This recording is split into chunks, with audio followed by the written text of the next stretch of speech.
Hey, welcome to Genre Exposure, a film podcast. Join us as we explore the wide world of cinema, broaden our horizons one movie at a time. I'm one of your hosts, Dustin, and as usual, I'm here with Michael. What's up, guys? And Jason. Hey, everyone. What's up, guys? How you doing? Doing good. Glad we don't do that big pause thing anymore. No, that was an experiment and it didn't work. It threw me off. I liked it. Maybe it'll come weird. back. I'm doing okay. When the mood hits me, yeah. It's been kind of a rough week. A lot of deaths surrounding our group Yeah, right now. Sad so times. Kind of sucks, but I'm happy to be here. Yes. Talk about movies with people that I care about. That's We're sentimental. glad you're here, too. Welcome to Cry Exposure, where we just lay Michael's feelings out on the table. Oh, God. Well, I'm excited because we're starting a new block. Yeah! A new block of what? We're talking about made-for-TV movies. Whose for a while idea was now. that? Yours, Who's done- Jason. Oh, yeah. Here we You are. masterminded this one. I'm glad you've done it because now we're moving into more of what this can be, right? Like, we've started with genres, which is cool. But we could also do a type of movie, and this is one type of movie. There are no rules here, Dustin. Very particular. There are no rules. We know this because Dustin breaks them every week when you it do comes too. time to... What did I do? You pick TV shows and stuff instead of movies. Oh, yeah, well, that's fine. So today we've got Michael's pick to kick us off with 1971's Duel, directed by a little guy you may have heard of, Steven Spielberg. But first, like always... I do need to offer a quick correction, though. I found out I said this was, in the last episode, as a lead-in for this one, I said this was Spielberg's first directorial thing. It was not. It was his second. He did some piece of shit before this. What did he do? Do people even count that one, though? I don't know. I think this is his first feature, isn't it? No, it said on the Wikipedias there was something else, but I didn't really care. You know anyone can edit Wikipedia, though. Yeah, anyone can go in there and fuck around with it. Yeah, well... Anyways, well, I may Jason, or may not be right. I don't know. Well, Jason fact checks us on that. First, as usual, we're going to warm up a bit and talk about what we've been watching. But before that, I have a podcast shout out. Because we are part of the Prescribed Film Podcast Network, and we're super excited about that. It's really awesome, and we have a lot of cool podcast neighbors that are on the network. Very supportive people, too. I like them. Yes, and we're under no compulsion to do any of this, but I am excited about it, and I want to check them all out and shout them out. So I got another one. And this time, the one I checked out was The Movie Defenders. And here's just their kind of blurb about what they are. They're a podcast which discusses the positive aspects of popular movies. Most movie review podcasts spend the entire time tearing down the movies you love instead of celebrating them. They take popular movies that have been ridiculed by the critics and step up to defend them. So come listen to a fun discussion of the movies you love, or perhaps reconsider a movie again that you didn't like as much the first time around. They should do Brimstone. That would be funny. If you like movies, you found the only podcast with movie reviews that loves them as much as you do. Nice. So it's two hosts. They both have good voices. I always appreciate that. Good sound quality. Good stuff. I checked out some recent ones they've done on superhero films, right? Because a lot of the podcasts on the network, we all focus on horror. Even us here, we focus a lot on horror. So it was cool to see, like, any blockbuster that's been recent, they've done an episode for. And yeah, it's a cool stance. Like, it's not that they only focus on the positive. Like, they do have criticisms and critiques. It's just they choose to, like, emphasize the positive aspects first. Which I don't know how I feel about that totally. Like, we tried to do that here. Like, I don't know. I think it's good to have the balance of the criticism, too. But I get their point in that, like, there's so much negativity out there. Right. About any movie, no matter what it is. You can go online and find just, like, vitriolic hate about it. Sure. So it's cool to take that stance as to be like, hey, you know what? We're just going to focus on what we like. Even if we don't enjoy the movie, we're going to say, well, we didn't like it, but here's these things that are cool about it. Nothing wrong with that. I always try to approach things like, if I rip on something, I try to think like this might be somebody's favorite thing. Mm. And I don't want to be the dick that's just like... Yeah, don't be me with Brimstone. That's the joke that'll never die. Because especially as Star Wars fans, it's like a Schrodinger's cat thing where you both have to simultaneously hate and love Star Wars at the same time. But it's hard being a Star Wars fan because so many people will rip you for it. Right. Well, there's one way to you can criticize something nicely and intelligently. Yeah. And also, a person doesn't need to take it personal. You know, but I also like if I'm wearing too many fans have ownership of IPs. If I'm wearing a Star Wars T-shirt, I don't really think you should open the conversation with like, man, Star Wars fucking sucks. Yeah, Last Jedi sucks. I'm glad you brought up Star Wars too, because actually their like starting episodes was to do the prequel trilogy of Star Wars. Oh, nice. Because that's one of those things that's been maligned quite a bit. But there has been a little bit of, like, in more recent times, I think in the wake of, like, so many memes and stuff, people being like, you know what, I kind of like them. There's positive things to say about them. I've gone back to them more recently, and I didn't have the fervor that I did for them as a child, but I didn't have the hatred that I had of them like maybe 6 or 7 years ago. Yeah. Now I'm more just kind of in the middle, like they're there. I've always liked them. Attack of the Clones is now my second least favorite Star Wars film. And Jason, you know what? I'm in a good mood. I'm going to say this. The Last Jedi, it's got good color grading. All right. Yeah, okay, that's something. Anyways, that's the movie Defenders. Go check them out. I'll put the link in the show notes. They were super fun. I had a blast. Give them a listen. Awesome. Well, who's going to kick it off with what we watched? I think I will. Do That's it. cool. I rarely go first, I notice. I hold back. So, this... You want to make sure that we're happy first before... Yes. This movie has a story attached to it that involves you, Jason. Oh, God. So, it was just a week or two ago, we went and checked out X. And it was your big return to the theater. It was, after like 2+ years. The last film I saw in the theater was Gretel and Hansel. Oof. It's not bad. It's not bad. I still haven't watched that one. It's fine. Yeah, but we checked it out with a friend of the show, Zach. Yes. Cool guy, shout out to him. I want to know what you thought about it. This is my thing, but I want to hear your thoughts real quick. Just rattle them off. I really liked it a lot. A whole lot. Directed by Ty West, who I love. And who I've always kind of had a love-hate relationship with. Because I really like House of the Devil. Yeah, that one's fucking great. Amazing. I love The Sacrament. I know a lot of people are I need iffy to on that watch one. The Sacrament. I haven't watched that yet. I meant to. I know it's just Jonestown done in modern time, but like the performances and the way they frame it is so good. X. I really like it. Like, a lot. I think on Letterboxd, my rating is 4.5. Ooh, that's dangerously high for you. Isn't it, though? I'm not that high on it. Okay. I'll say I really like it. I think it's good. It's not great. Yeah, I don't want to get into spoilers because it's still so new. I haven't Of course, seen by the it time yet. this drops, to be like... I still won't hit on spoilers. I think I just had a lot of hangups with the narrative when I thought about it afterwards. I was very excited in the moment, and it's one of those things like, I don't think it's a spoiler to say this. There is another film, a prequel, that's out there for it that's going to come.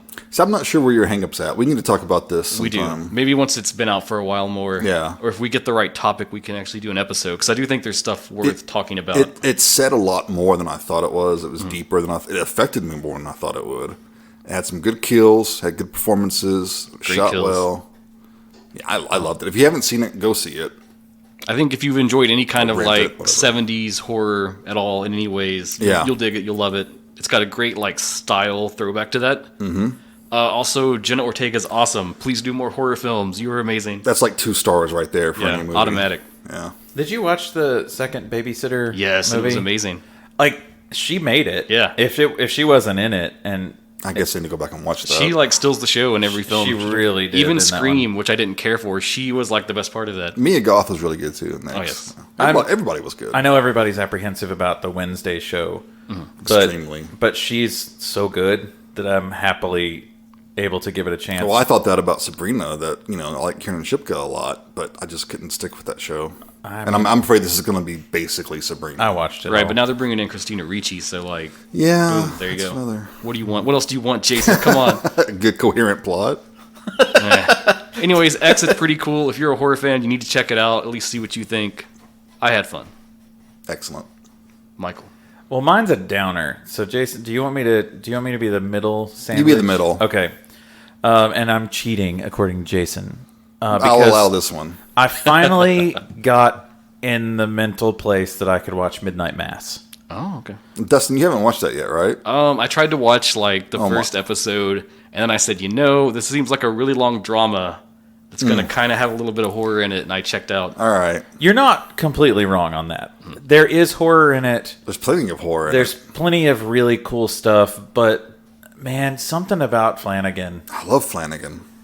He can write such beautiful dialogue that, like, I will preface this by saying, The Haunting of Hill House broke me. Like, emotionally just broke me. It's great. It was I never watched those either. Oh, dude, it's good. So I never finished The Haunting of Bly Manor because it was out near the same time as Midnight Mass, they were kind of close together, and I wasn't in the emotional state that I wanted to have my soul crushed yet. That was fine, but not as good as Haunting. But Haunting of Hill House, man, I bawled that last episode. Like, I just bawled. And similar things with Midnight Mass. If you're familiar with the plot, essentially it's an island town. It's a fishing town in the northeast. Or maybe northwest? Northeast? Nah, it's in the ocean. I don't think it's supposed to matter. It's one of those oceans. It's an island town, and their priest is replaced by a new guy that supposedly is going to bring miracles to the island. But there are some caveats with those miracles and what they are and how they are performed. It's very Stephen King-y, which isn't surprising. Kind of Salem's Lottie in a way. In some ways, yeah. Speaking of made-for-TV movies. Yeah. But acting, everybody in this whole series was just like at the top of their game. I loved watching every single scene because every actor was so committed to the character.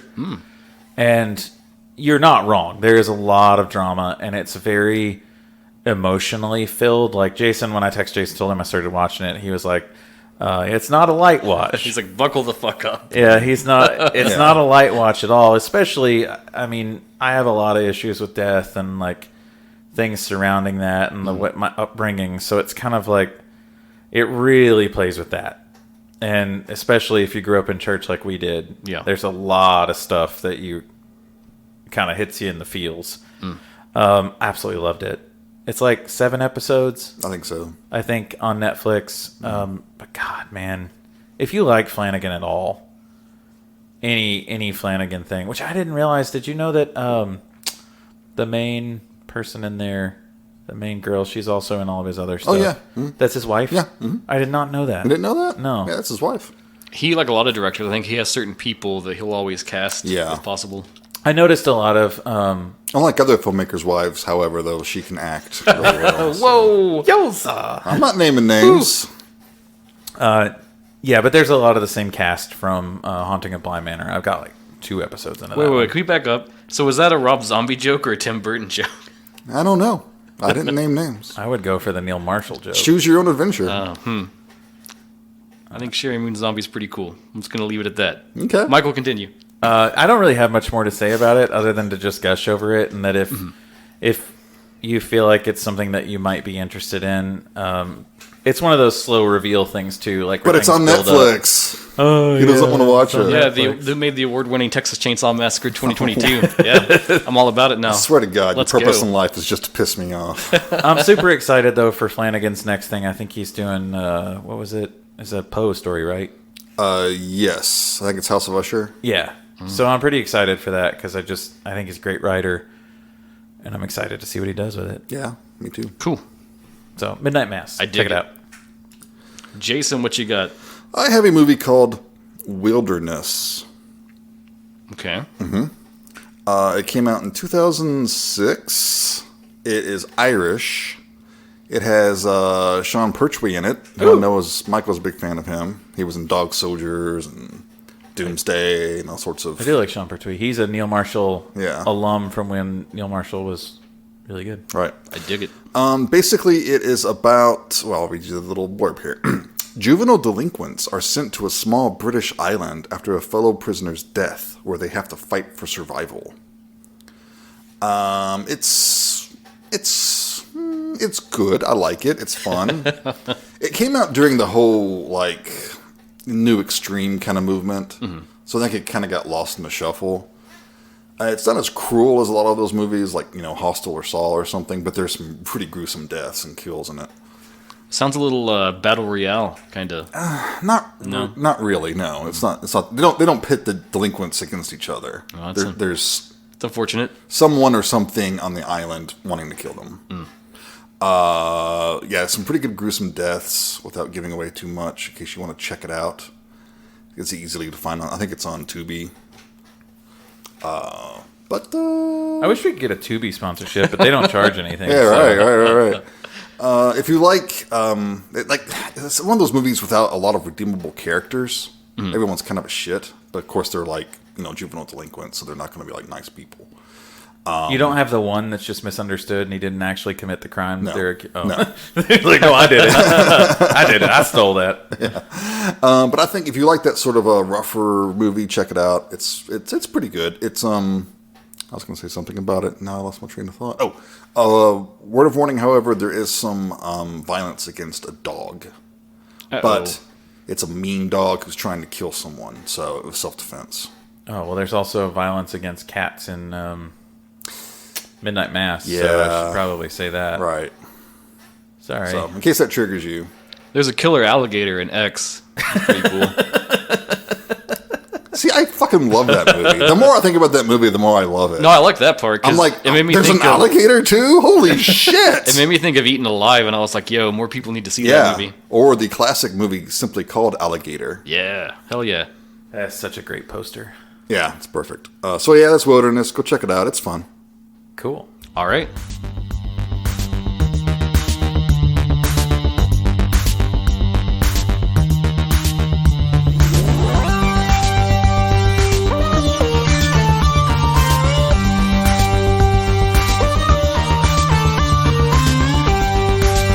Alright, so today we're talking about Duel from 1971, directed by Steven Spielberg. But first, this is starting off a whole new block all about made-for-TV movies, so like every time, I've grossly over-prepared with tons of notes. We need to talk about this. Lay it on us. So, what is a made-for-TV movie? Which one of you motherfuckers is squeaking? I think it's you. No, it's not me. I think it's You Jason. look like you're writing a bantha. Sorry, Dustin. This is like Go a ahead. Ouija board thing, like, you're moving it. No, you're moving it. Sorry. Hang on. Wow. I think it's you, man. Oh my Anyway. god. Hey, Dustin, what is a made-for-TV movie? Well, a television film, which is also sometimes just called a television movie, a made-for-TV movie, or a TV movie, is a feature-length motion picture that is produced and originally distributed by or to a television network. Now, what is a television?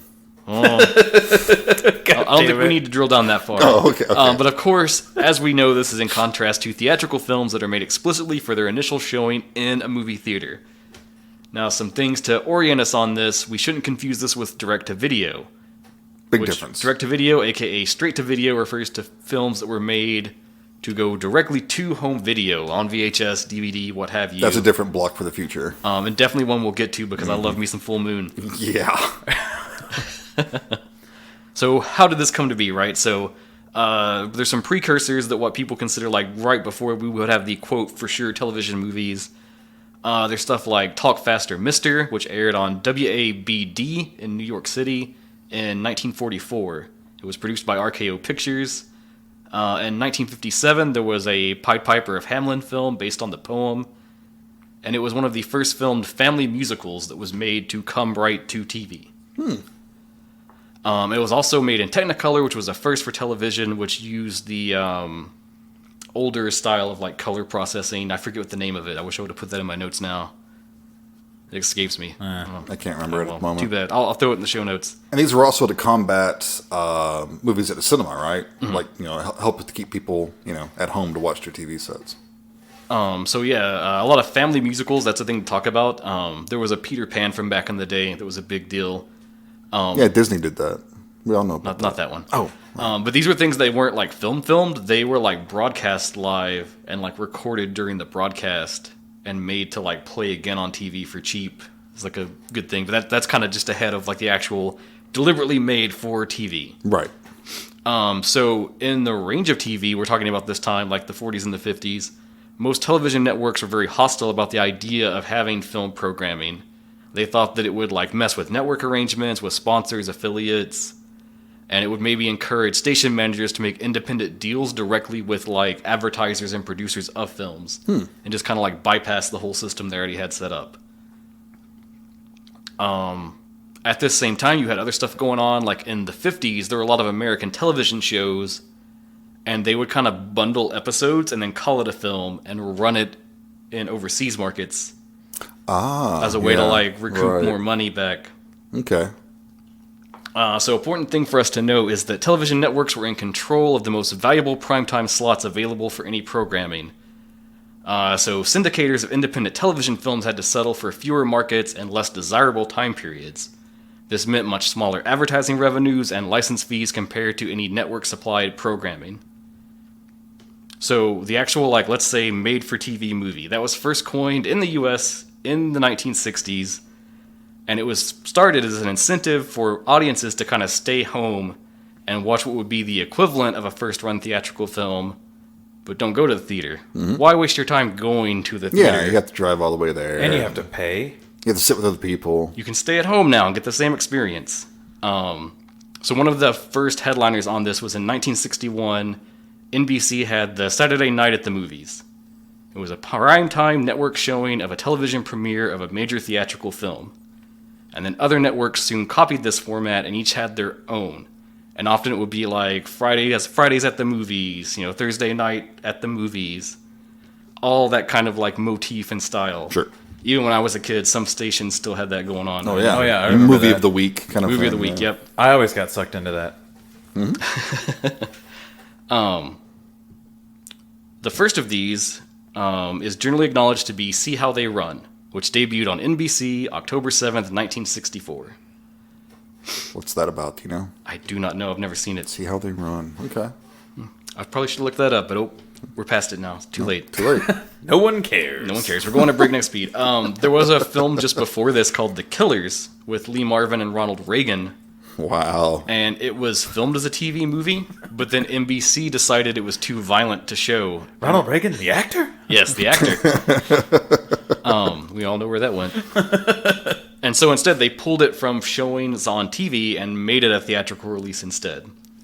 Officially, a lot of people consider the second television movie to be Don Siegel's The Hanged Man, which was broadcast on NBC November 18th, 1964. So when you're making these films for television, like directed toward them and not for a theatrical setting, they had a lot of like little like particulars that kind of went along with this. So originally they were meant to fill a 90-minute programming time slot, and that included commercials. After it was successful and this like gained a lot of steam, it was expanded to 2 hours, and they gave them more time to work with, and also that's more commercials you can slot in there. And it was often, worked in as part of a weekly anthology thing. That's our movie of the week and stuff like that.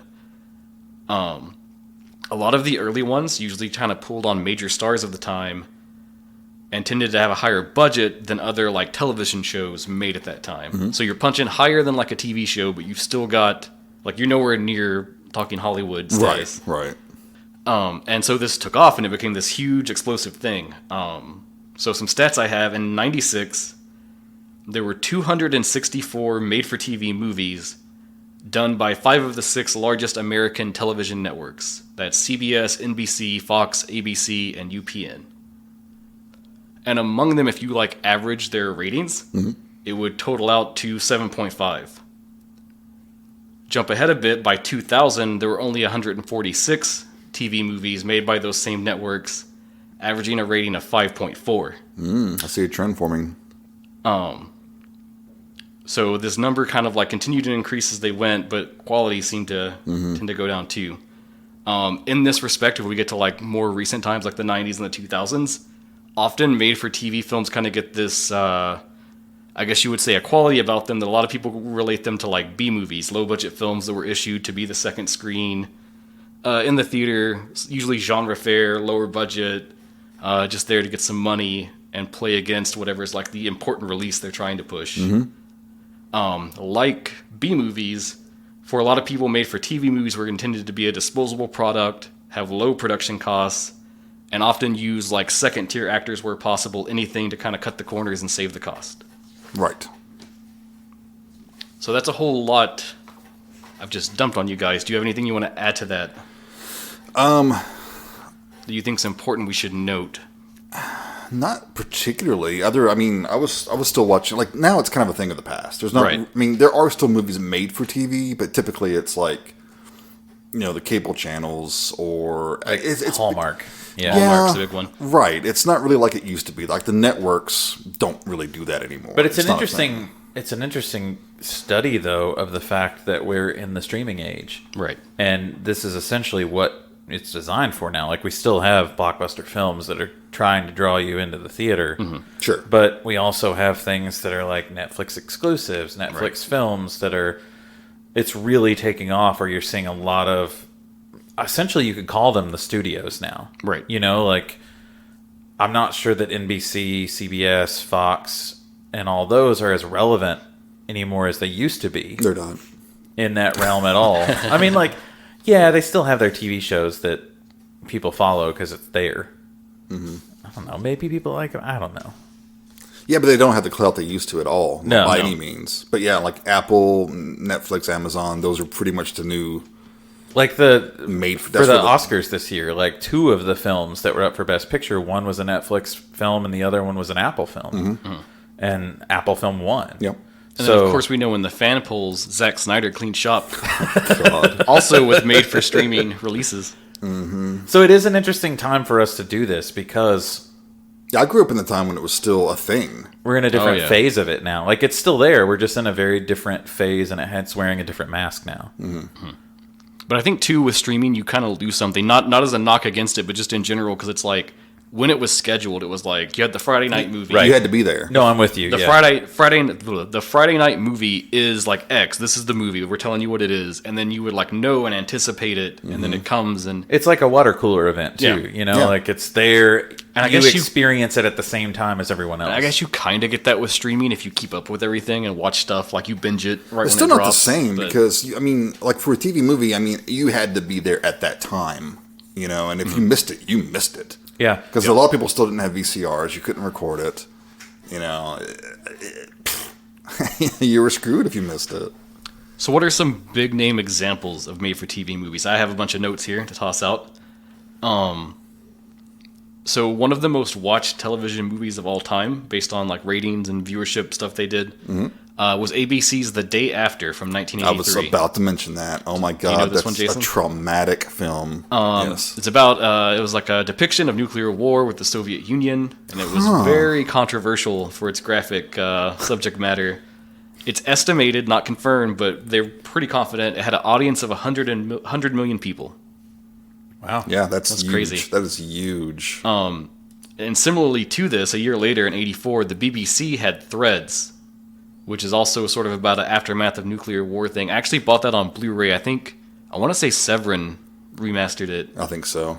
I know it's streaming on Arrow right now. God, it is harrowing. It's like so hard to watch. Yeah. It was like really, really, really, really rough. Duel, the movie we're talking about today, was a big deal. Oh, yeah. I'll reserve any words about that for when we talk about the film. Sure. there was Kolchak, the Night Stalker, which That was is a big one. And that spawned a TV show. I'm not sure if either of you have planned for Kolchak, but I love that film. I don't know if I would bring it up, but Me either. No.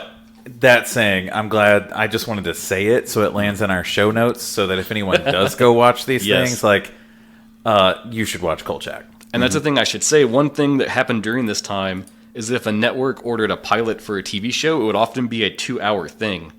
And if it was successful and it was going to take off, or they maybe wanted to gauge interest, they would run that pilot as a TV movie. And then they've like made back some of the costs they've done, whether they run the show or not. Mm-hmm. Which Kolchak, that had a TV show, and it kind of spawned out of those films. Right. Yep. Brian's song was a really big one. Did Yes. you guys have to watch that in school?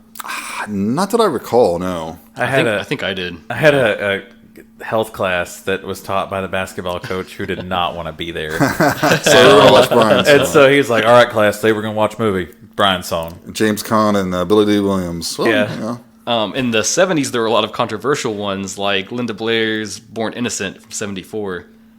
You had other ones like Portrait of a Teenage Alcoholic, Portrait of a Teenage Runaway, a lot of ones that got into like the shadier side of teen life and Sure. the struggles people were having, which is good to have, but then, of course, you're broadcasting it on TV, and that's a whole other kind of worms. It was also a great spot for, some of the best, great horror films were made for TV. Oh, yes. Like Don't Be Afraid of the Dark, Yeah.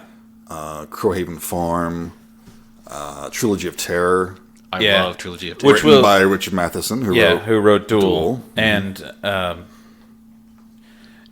I kind of feel like I'm hesitant to go down this road because we'll eventually get to where HBO happens. Right. That was actually the next point I wanted to bring up. Then So, I'm not hesitant to go down this let me road. Let's set- go right down it, Dustin. I'll set it up for you. Let's So, walk down it. Sorry. At my hand. at We'll the go together. start, television movies were often broadcast by the major networks, and really the big push on this was when it was sweep season. They needed those numbers up. That's where they would bring out the big guns to really get the ratings.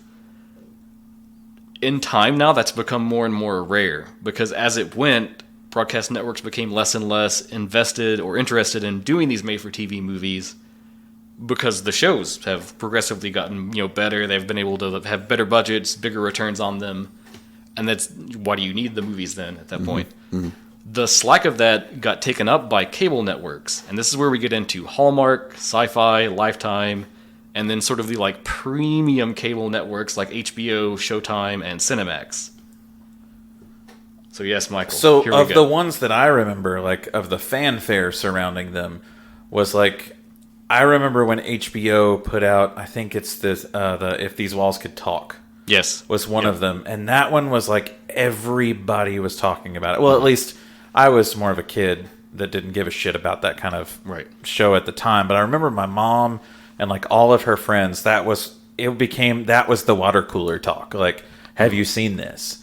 And then like HBO continued to do that. Like they continued to drop these films that were really punching high. Like, oh yeah, you could tell they were swinging for Oscar contention. Whereas I don't feel like the network films had that. That wasn't in their cards. So they weren't even thinking about that. Yeah, It was HBO had a more- bigger budget and stuff like that. But and that was they also could draw then- marquee names. yeah. That was the draw because you had to actually like pay extra for them. So right. that's like trying to pull that value. Plus, they could also actually have nudity and swearing and violence and stuff like that. And then, of course, if we're talking about HBO, I got to bring up the erotic thrillers because to pad out that like late night time slot, they actually commissioned a lot of these to just like fill the time and have stuff on there. I'm sure I have no idea what you're talking about. Everybody knows you snuck and watched them late at night. It's cool. It's cool. I'll own up to it. The other one Skinamax. I really wanted to dig in on was Sci-Fi and the Sci-Fi Picture original. Yes, there's like tons of them. Most of them are shitty. It was still a thing. I remember I think I've brought it up before. I grew up in a tiny town. We didn't have the Sci-Fi Channel at first. I remember when we first got it, and I was like, whoa, they just make their own like sci-fi and horror films. And yeah, they were usually shitty, but it was still fun. Yeah, Right? Yeah. sure. It was something to watch that was new and different that you didn't have to go to the video store to get. Right. It was there. And now and again, I remember they would really like punch out for something crazy. Like I remember when they landed up with Return of the Living Dead, and they did like parts 4 and 5, Oh, God. which were a mess. I never even watched them. The fifth one is like hilariously fun. I think it's called Rave to the Grave, and it's literally just about like teens throw a rave, and then like the tar man shows up and people become zombies. And The actual Tar Man? yeah, He's back. yeah. Okay. They loosely try to connect it in, but I don't think the continuity meshes right. Yeah. Yeah. He got his head knocked off. Yeah, he's a tar man. He's made of tar. He's like that oil slick monster movie you The watched. Oily Maniac. Yeah. And I didn't know where to place it, but another thing to talk about. So, of course, there's after-school specials. I don't really want to dwell on that much because that's very, very cheesy. Well, some of those could be traumatizing, too. I remember seeing some of those after school. But there's also this, is it a movie, is it not? I consider it a movie, we'll see, but they would do these like mini-series where it would actually be like a multi-part, multi-night thing. Yeah, long movie, sure. And the big one I wanted to get into with this was Stephen King, because many of his stories got adapted into this format. You've got Salem's Lot, It, The Stand, Sci-Fi did Rose Red. Let's not forget Mick Garris's take on The Shining. Can we please forget it? Please. That is one. Thank you, Michael, for that contribution. You're welcome. I actively hate that. Oh, God. I would like, as far as miniseries go, Shogun was one of my favorites. Oh, yeah. Roots was one as well, right? Yeah.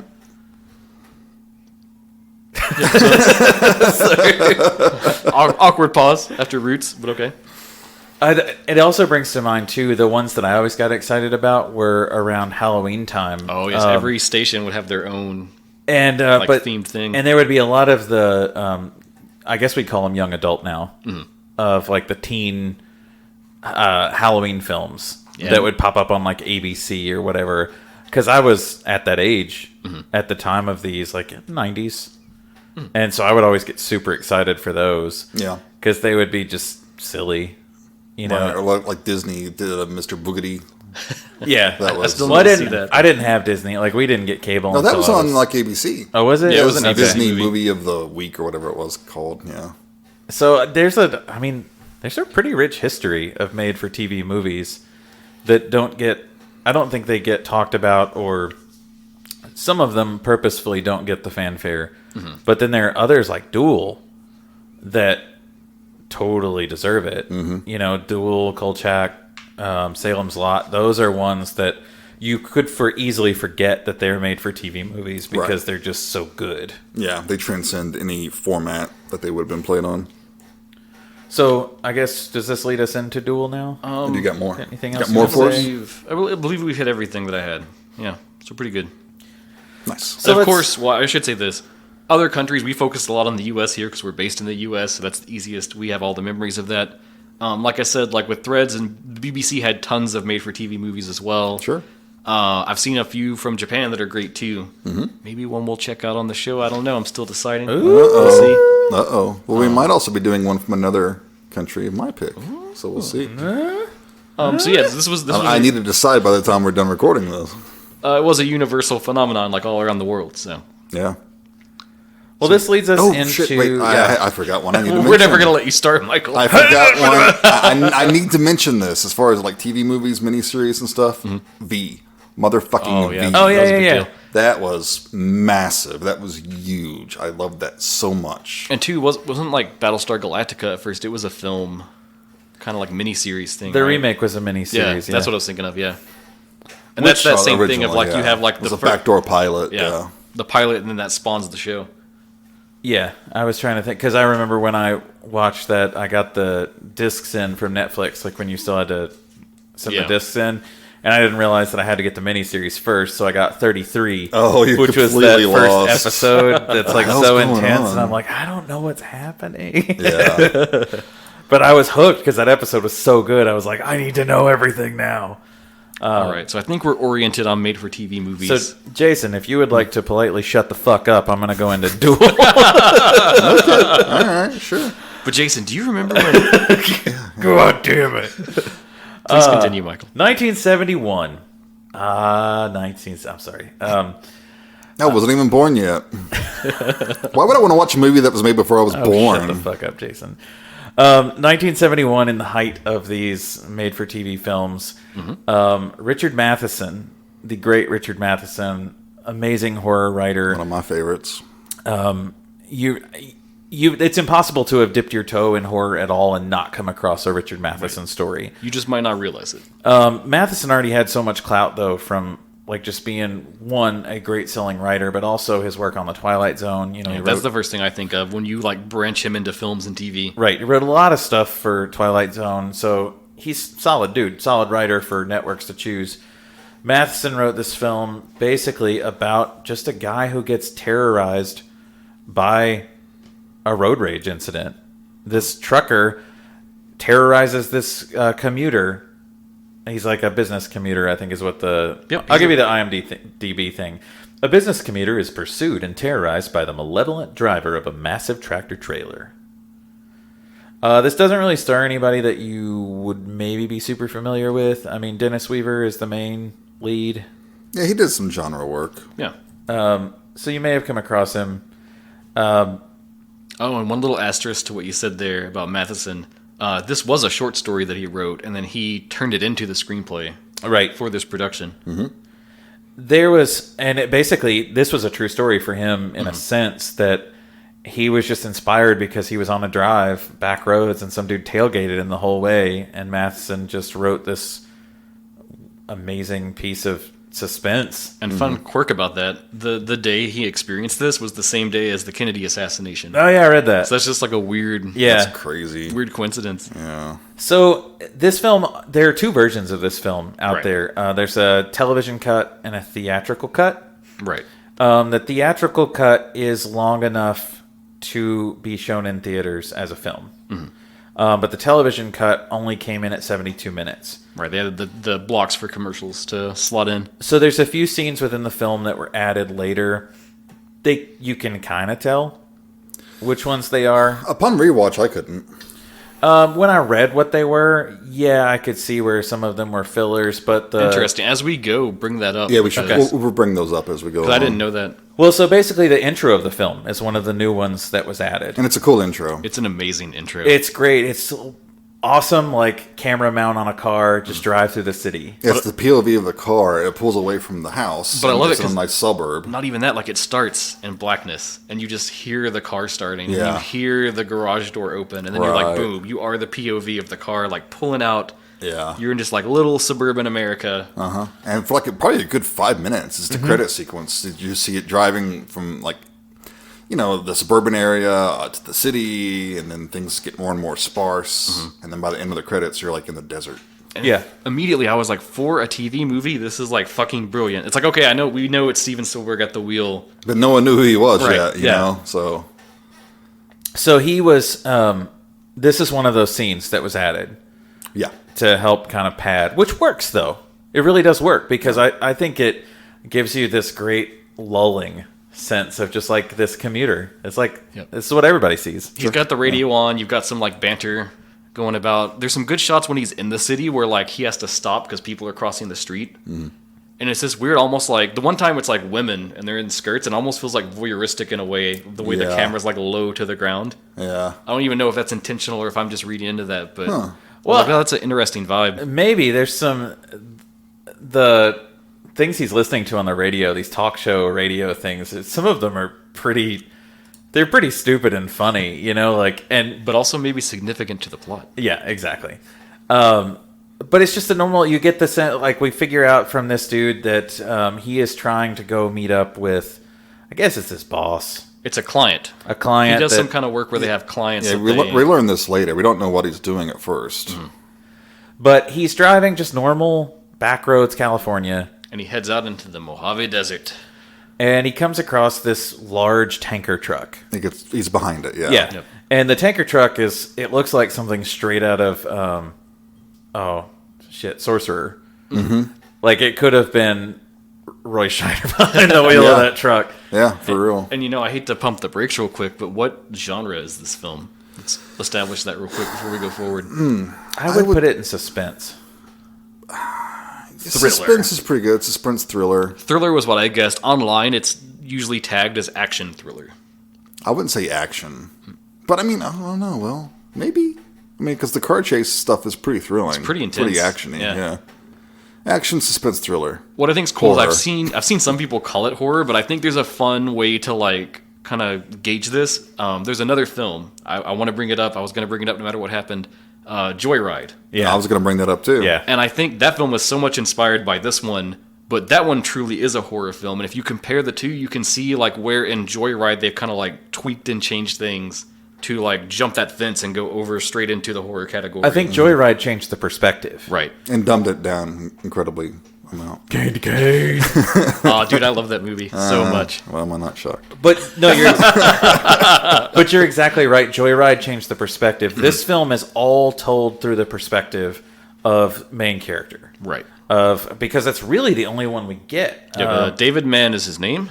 Yes, thank you, Dennis Weaver. His picture on IMDb is great. Yes, it is. That hat. Is it from Yeah. A Touch of Evil?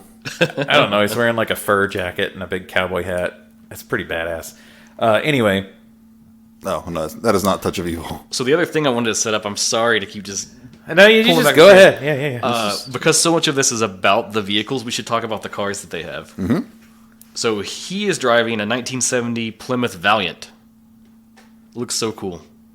Really goes through hell across the It film. does. It does. Good It's- thing he wasn't driving a Pinto, or he wouldn't have lasted very long. It's not the typical muscle car though that you would think of. That's also the point. Yeah. Which is It's not one of those huge late '60s, early '70s gas guzzlers. You Right. know, it's This isn't like- it's a sensible car. And this isn't Bullet, like Right. we don't have a super cool Mustang sports car that's doing this. This is an average commuter car. Almost in a way, I think the vehicles kind of reflect their driver. Yeah, For this definitely. film. So our truck driver is in a Peterbilt 281. It's a big tanker truck. from the '50s. And this thing is just rusted to hell, but it's also huge. And it's a little detail, and maybe we'll get into it more later, but all along the front, he has like multiple license plates, and it's like one for every state that he kind of drives between. Now, apparently at the time, that wasn't uncommon for them to have several different plates, depending on where they were going. Well, because we have that now as on the side of trucks, it'll say licensed in. Right. It's just printed on the side of the truck now. But I think it's pretty obvious that they're like mementos, trophies from his kills. That was the theory, I think, that Spielberg said about when he was kind of filming it.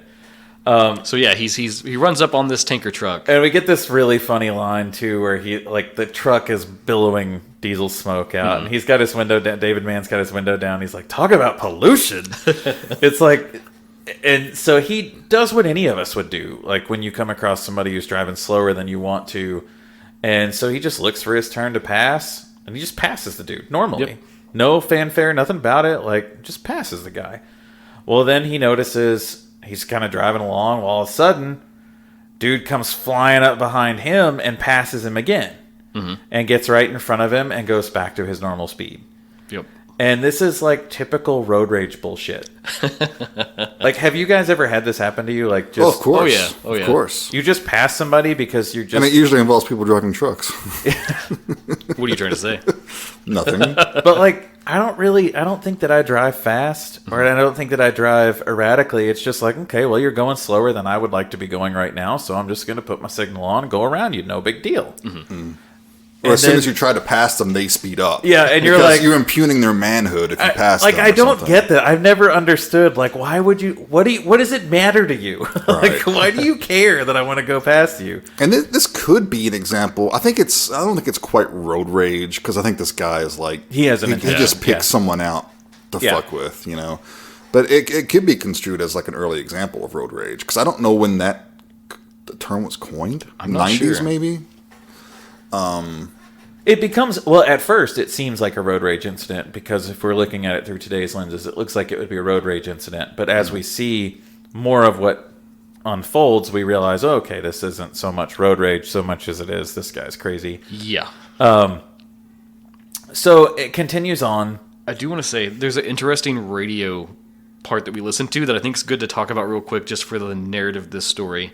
It's a guy, it's a comedy skit, obviously, but it's a guy calling in, and it's about filling out his Census form. And he says he has trouble and he wants to talk to someone and get some help.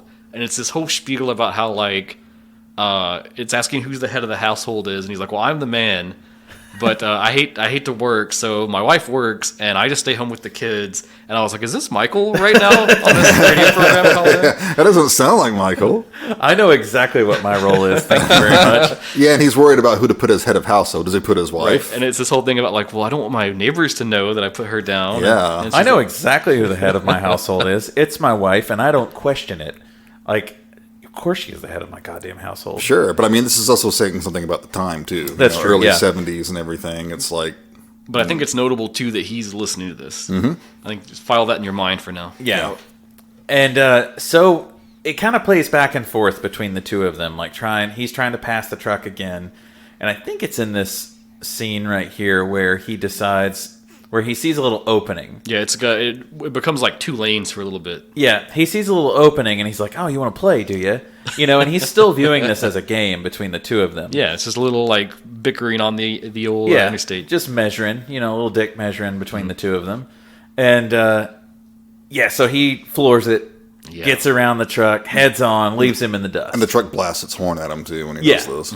So he leaves him behind. He thinks, he watches it. We get a shot of the rearview mirror of the truck disappearing in the rear view. Continues on. He goes to a gas station. Stops at a gas station with a joke that I really liked a lot. Oh, Was about the gas station attendant, he comes out and he says... David says, put some ethyl in it. Yeah, fill her up with ethyl. And the gas station attendant's like, if Ethel don't mind. And this is also a good time to point out the fact that they still had lead in gasoline. Yeah. And the other thing I thought about is just how different gas stations are now compared to then. You actually had, like, an attendant Yeah. that, like, did all this You stuff. hardly see those Yeah. anymore. I'm not even sure if they exist anymore. When I was really little, there was one in my hometown that still did that. I don't remember the last time I saw one. Yeah. And we still have this. There's even a moment here where he's trying to assert his manly dominance in this scene, because he's kind of dismissive of the gas station attendant. and it says, "You want me to check under the hood, make sure everything looks okay?" Which I think is funny. Because, like, I know nothing about cars, so if I were to open the hood, be like, there's an engine in it. Yeah. Yep, there is an engine, in fact, in your car. And he tells him, he's like, looks like you need a new radiator hose. And that's when our dude says, yeah, like, I haven't heard that before. Yeah. Like, he immediately thinks, like, no, I'm manly He's just trying to rip me off. I'm too savvy for this. I know my car, you know? He really should have gotten that radiator hose. Yes, he should have. The next thing I was going to say is also file that away in your head for a minute. Well, now what we notice is the truck pulls up in the same gas station. And so we see David start to kind of get very antsy, like, the fuck? And I love the way they shoot it, too, where it's kind of from his POV, but it's like all he sees is, like, the driver's arm on the window. He gets out to, like, check the truck, and he sees, like, just his feet under the other side. Wearing cowboy around. boots. Yeah. Cowboy boots and some jeans. We never get, like, a clear picture of the driver. Well, and that's important, I think, and it was supposedly important as well in the source material to make sure that this was an ominous figure that you couldn't put a face to. The thing that is attacking you is the truck. Yeah, the character is the truck, not the driver. Right. And this thing does look, it's all rusted out and just dirty and grimy. You can smell this fucking thing. it does have a totally badass thing that you notice a lot. Did you notice what his front bumper was? I don't recall. It's a fucking railroad track. The front bumper is a railroad track, which is hardened steel that will probably rip through anything it runs into. I did not notice that. Which, that's kind of an interesting little thing that they did for that truck. Thing probably weighed like 600 pounds or whatever to weld it on there, but you can't break that. Like, it would just tear through a car. What did Doc Brown say? Like, he's in a 1950s Ford. We're in a DeLorean. Thing would tear through us like a tin can. So some cool things happen here. The truck driver gets really annoyed because he wants service, and the attendant's like busy with David's car. But also David goes inside to use the payphone. Yes. Calls home, talks to his wife. Played by Jacqueline Scott. And this is where we get kind of the replay back of the things he's been listening to. So and this is one of the scenes shot for the movie version. Oh, yeah, really? I think it was. Yeah. Oh, wow. I would say this is like a sensual. I know. Yeah. That's what I thought. I was kind of shocked to see that. But you could easily see this being cut and the film still working for TV. It adds a lot. It does add a lot to his character because his wife is. It's obviously they've had an argument recently, and they're trying not to get in a fight about it. And basically, apparently, they were at a party the night before. One of their friends was getting handsy. Yeah. Like very aggressively, apparently. And he's very dismissive, and it's like, oh, he's always like that. Yeah, and he's like, what was I supposed to do? Challenge him to a knife fight or a gunfight or something like that? I can't remember. Interesting time that we're talking about this, too, with all the whole Oscar bullshit. Yeah, well, right. But so it's obvious that David Mann wasn't man enough to go up there. He wasn't a manly man. He wasn't a manly man. But they still continue this argument, and he says, I have to get to this guy or I'm going to lose this account. Yeah, he says he's going on vacation. If he doesn't get there in time today, there's not going to be a chance. Yeah, he's going to lose the account. And she reminds him, well, you need to be home tonight. You said you'd be home tonight. And he just keeps... I love that. I mean, it's kind of like an argument that we've probably all had. I'm sure we have. And that he's like, I said it probably wouldn't be a problem. And she's like, well, good, don't let it be. I said it probably wouldn't be.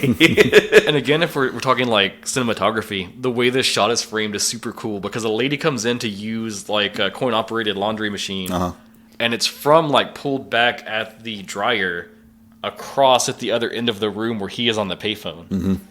Everything is... I love that everything about him is shot mundane. Like these are all just he's an ordinary dude, and he's kind of a schlock. That's not really a word, is it? Schlub, maybe? Schlock, schlubby. He's your typical pencil pusher looking guy. He's got the glasses. He's got the thin little mustache. It's just there's nothing. There's nothing about him that says action hero, which I love. Right. And I do love the line that she says before she hangs up. She's like, well, it's your mother, and she's certainly not here to see me. Yeah. I was like, oof, I feel that. So he heads back out, and I believe the truck is still here at this point. Yeah, but can't get service. Is waiting for him. And so David decides he's just going to peel out. he just takes off, goes on.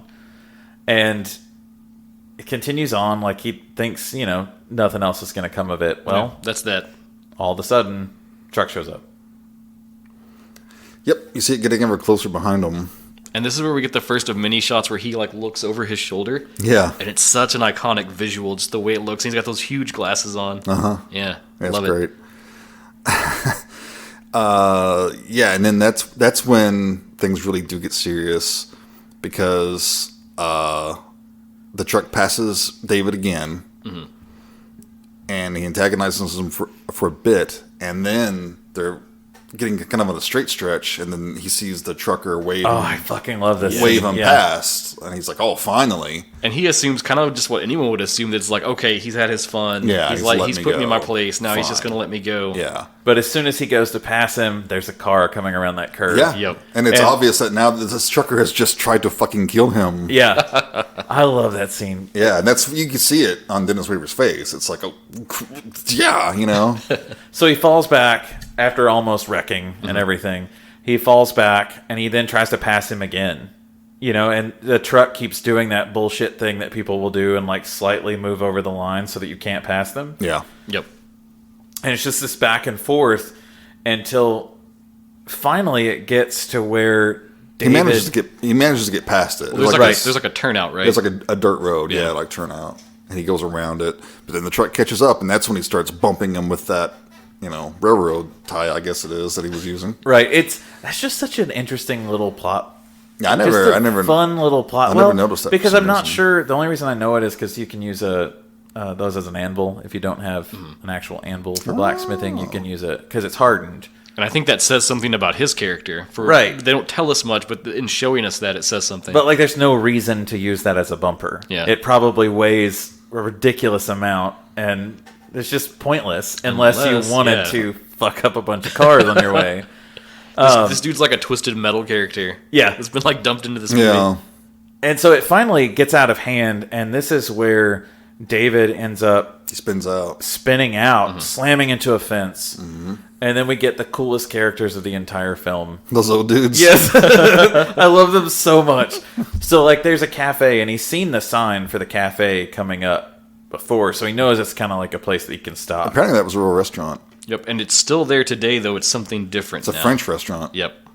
Weird. Yeah. I wonder if it's a skeezy inside. It's Skeezy called French. Le Chien, apparently, since 1980. Ah, we should go there. But it's exactly there on the Sierra Highway, exact same spot. So Isn't Shin mean dog? It's not spelled like that. Oh, okay. I probably pronounced it wrong, which is bad of me since I took French in college. But So he spins out, wrecks into this fence, and this old dude comes up, and he's like, "You okay, mister?" And he's reaching in and putting his hands all over him. Yeah, he's like, my neck hurts. Oh, you got whiplash. Probably got whiplash. And he's touching his shoulder, and it's like, dude, get off.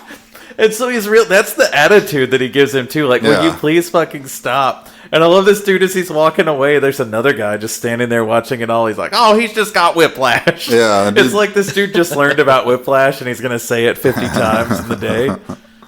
But David ends up going into the diner kind of to cool off, Oh, yeah, he's Get freaking his- out at this point. get which- his head straight. Who wouldn't be? and we should talk about this scene because this is like a signature Spielberg thing. The oner.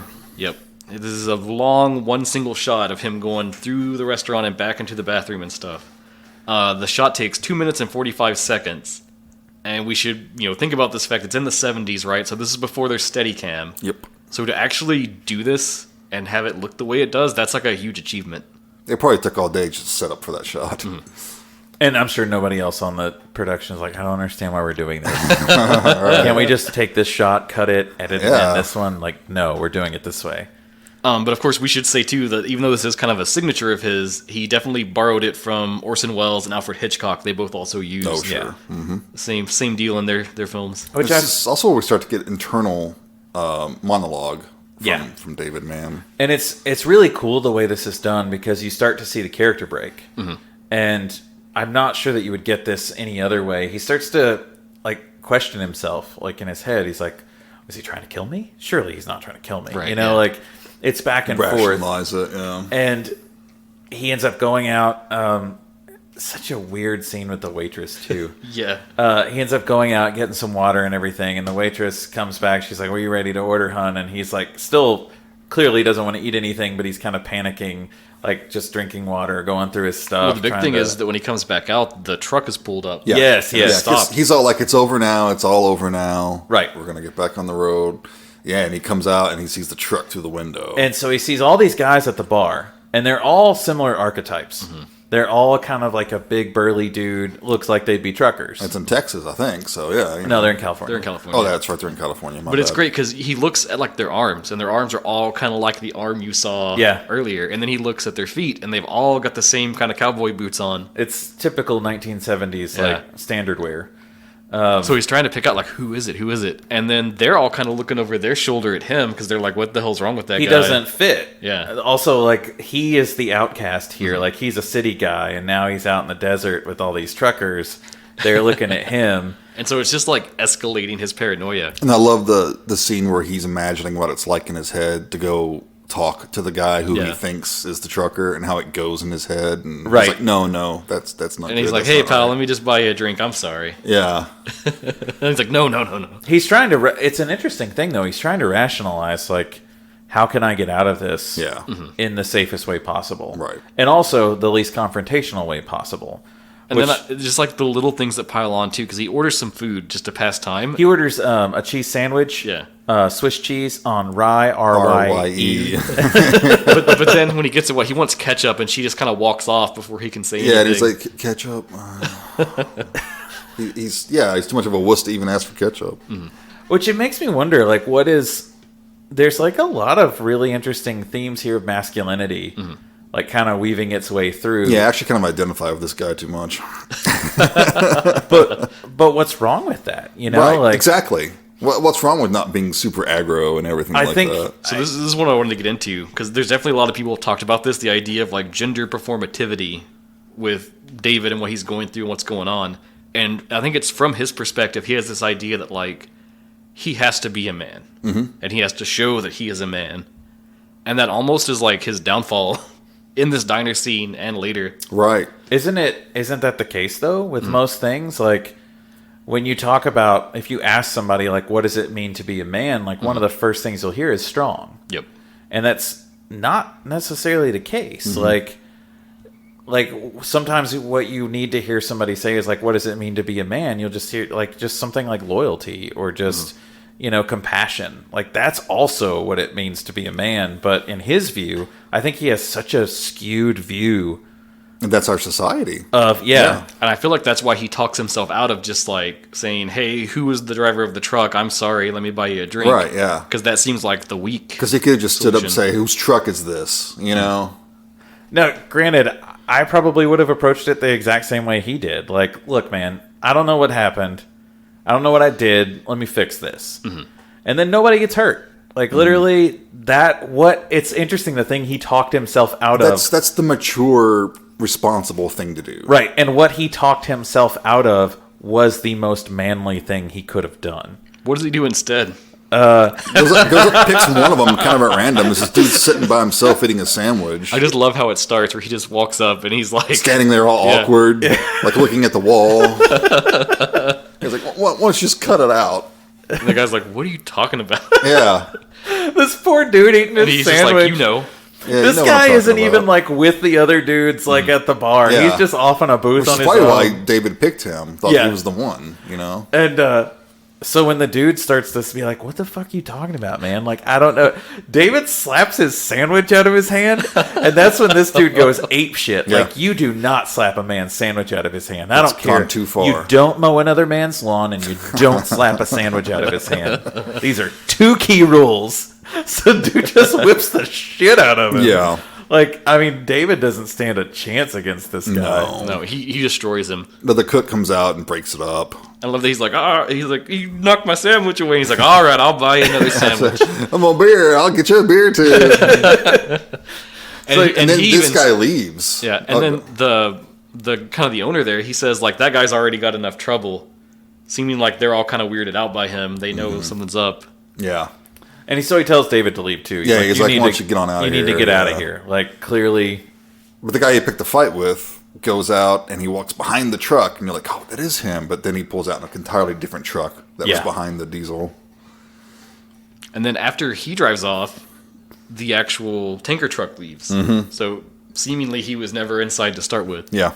Which that's the great, like, sad irony of the whole scene. That he drove himself that crazy. And he wasn't even in there. The dude wasn't even there. Yeah. And so now he thinks, like, okay, I can let this go. Continues on. Like, he's got to get where he's going. Because he takes time to, like, go across, to get back in his car. He waits a minute. And to him, it's like, well, this guy's going to be long gone now. Right. And this leads us to a scene that is actually one that's shot for... Yep, shot for the movie overseas. Shot for the movie. He comes across... Again, which is surprising, because this is such a good scene. I love this scene. This scene pissed me off, though. Okay. God damn these fucking kids. That's the point. I know, yeah. It's just one more thing on that pressure cooker that he's in. So he continues on, and he comes across a school bus that's broken down. All these kids are out. The driver's flagging them down in the middle of the road. And my favorite thing about this scene is that the direction that was given to the kids is look bored, and they all chose to kick rocks. Like, that's their version of boredom, is to look down and kick rocks. Well, there's no Game Boy. No cell phones. No cell phones. There's nothing. But yeah, they're all like looking down, like kicking rocks and everything. They seem much more better composed than like 5,000 Fingers of Dr. T, though. Well, I didn't see any kids crying. And the driver's like, you got to help me push the bus to get it started. And David's like, well, I don't think I think my bumper will get stuck under there. Right. And the driver's like, no, it's okay. You go ahead. And he gets bullied into helping, even though he knows it's not going to go well. And the driver looked familiar. It's Lou Frizzell. I had a note about him, and I don't know where. He had a familiar voice, too. I wonder if he's done, like, cartoon work or something. He's done he was in Roots. He's done a ton of TV stuff. So I think I've probably seen him from there. I'm sure, yeah. I mean, just like you name it. If there was a TV show like Rockford Files, if there was a TV show in the 70s and 80s, he was a character actor in it. Hawaii Five-0, dude's been fucking everything. Oh, he died in 79, so never mind.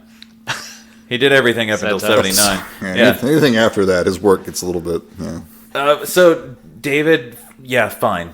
He starts to try to push the bus and everything. He tells all the kids get back on the bus. And they're just taunting him. They are terribly. Fucking taunting him at the back window. This is, oh man. It's such a kid thing that would happen, too. I know. Especially like in the early 70s. They're making faces and they're laughing at him. And so when he pushes... He's emasculated by children. And when he can't move the bus because of what he clearly said was going to happen to begin with, that it wasn't going to work, the kids are like, he can't do it. Yeah. I'm like, the fuck is it his fault? And when he pulls up, they're like sitting on his car, and he's like, get down. You're going to dent the hood. To him. Yeah, they're not listening to him at all. And so he does get his car stuck. Yep. The bumper gets stuck underneath the back bumper of the bus, and now he's stuck. Yep.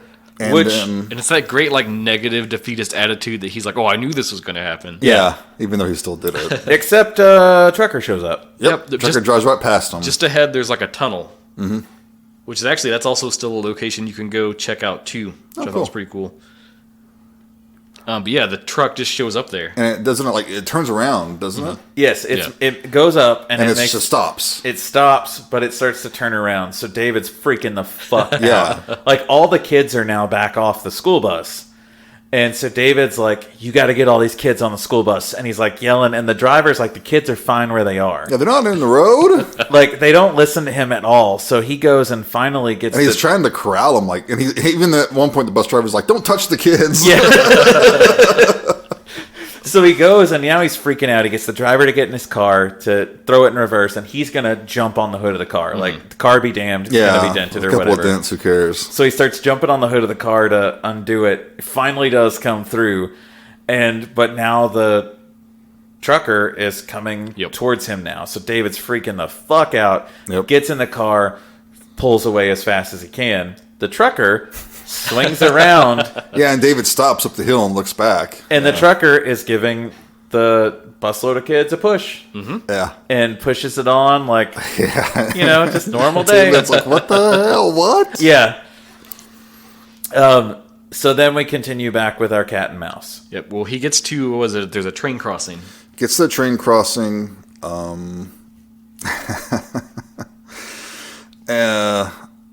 And he stops, and he goes to sleep. He falls asleep. He stops there. Well, that's later, I thought. Is that later? This is the first one where he gets there, and as he pulls up, like the I just lost the word. The bars, the things, Yeah, that's that scene because he's taking a nap. No, he does that later. You're thinking of later when he hides out and he's waiting. This is the first one where he starts to push him towards the train, right? Right, because he gets stopped there, and the train's coming, but it's not quite there yet.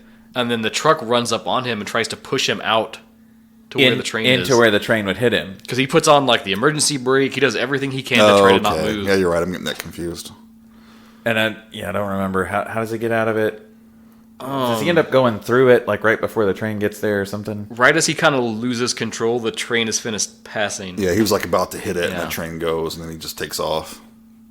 And this is one of my only real qualms with this movie, is sometimes I feel like there's too much cat and mouse, when I feel like we could have had something else happen in between that was a little more definitive. I could see that, maybe. But each time we get the cat and mouse, it's ramped up. Yeah, yeah. Each time there's more and more of, like, I'm going to kill you. So, like, he gets pushed through that, like, right at the last minute, and then he immediately pulls over and lets the trucker go on. And this is where he decides, like, I'm just going to stay back here, cruise as slow as I can, and just relax, let him get far, far away. And I'm thinking, at this point, I'm just turning the hell around and going back home. Yeah, lose the account. The account, who cares? At what point do you give up? Like, right.